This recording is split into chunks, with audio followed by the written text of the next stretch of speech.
It's not our hero's journey on the sales call. It's about the prospect deciding how they want to show up, which is why one of the core principles of the mastermind is how you show up is how your prospects are going to show up. We're embodying that on a sales call when we're talking to the person about how they've been showing up, which ultimately is the real root cause of their problem. Yes, he doesn't have leads, but he had 100 hours over the last 10 months. He's had 1,000 hours. Is the problem that he didn't have leads? No. The problem is that for 1,000 hours, he kept telling himself, next month, there'll be some thing that, solves my problem. Well, okay, if you believe that and you've continued to believe that for 10 months, why don't you just continue to believe that? Well, I've realized now 4 weeks ago that I'm not going to be living up to my true potential if I continue to be lazy. And that's what's bothering me. Why is that bothering you? Blah, blah, blah. Now, very quickly, we're into a real conversation. The other thing too, now that I think about it, was like, you're like, dude, the rationalization is the AK. And so I'm like, oh, maybe I have not been thinking about rationalizations the right way. I was like, oh yeah. And like how framing the data and stacking the data or using the same measurement, like it's not, if you're using kilometers per hour, it's not bald eagles per football field, it's uh, just having clarity. That was another powerful one. Great takeaways, Ben. Jeremy, did you have any? Yeah, mine were more tactical though, and I feel like in order to tap into the energetic and the spiritual stuff, I was so lost in the sauce of being in it that I'd have to go back and watch the replay of it. But I did like how you framed the data and keeping it congruent with, the weeks versus months.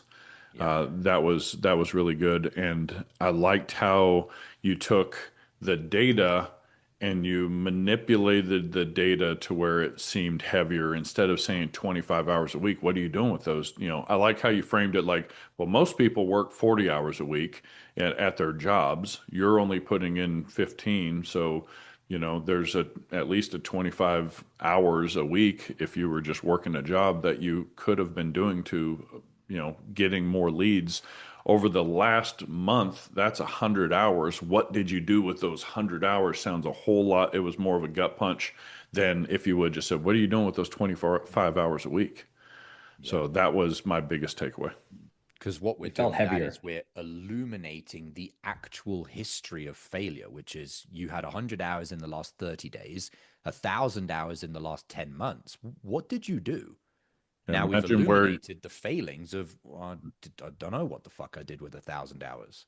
yeah, it's like imagine where you could have been had you applied a percentage of those 1,000 hours. Yep. Instead, you chose to be lazy Yeah. and take naps and Another another one is keeping on the same category. That's a big issue of mine as well. Like, dude, you're switching up the categories of the data. I'm like, uh, what are the categories? You know what I mean? Um, I gotta also rewatch this role play. You did a great job, Ben. And your state was night and day different. All right, so there you have it. Another high ticket sales role play. We focused very heavily on rationalizations. Your ability to help a prospect through their rationalizations comes down to have you helped yourself go through yours? If you haven't gone through your own rationalizations, stepped up and been a leader to yourself, how do you expect to be able to lead someone else through their rationalizations? So, what are some of the rationalizations that you keep telling yourself? Oh, I'll get into the Unicorn Closer Mastermind when I make a little bit more money. How many times have you been on a sales call and heard that from your prospect? Oh, when I have a little bit more money, then I'll get into the program. Let me ask you another question. How many times have you been on a sales call where someone has been tight on funds and yet they have stepped up, they have got inside the program, they have taken action, and they have transformed their life as a result of it? One person is rationalizing you, and the other person is able to lead themselves through their rationalizing. That is some of your prospects. You have to go further than your prospects have gone if you want to be a leader.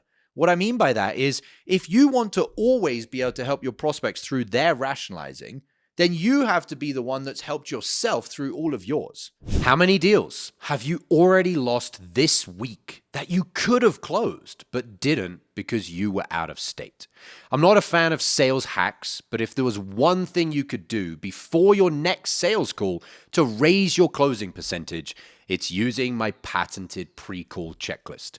Imagine taking just 60 seconds to read 5 to 7 personalized bullet points on a piece of paper, and as unbelievable as it may sound, puts you into the optimal state to access your highest sales skills on every call. That's the pre-call checklist. I'm going to show you how to create your own. All you need is a piece of paper and to go through the training that I'm going to give you. Thousands of salespeople have used this framework to close more deals, and you can have your own for free. No strings attached, in a matter of minutes. Click the link below this video, enter your email, and grab it right now.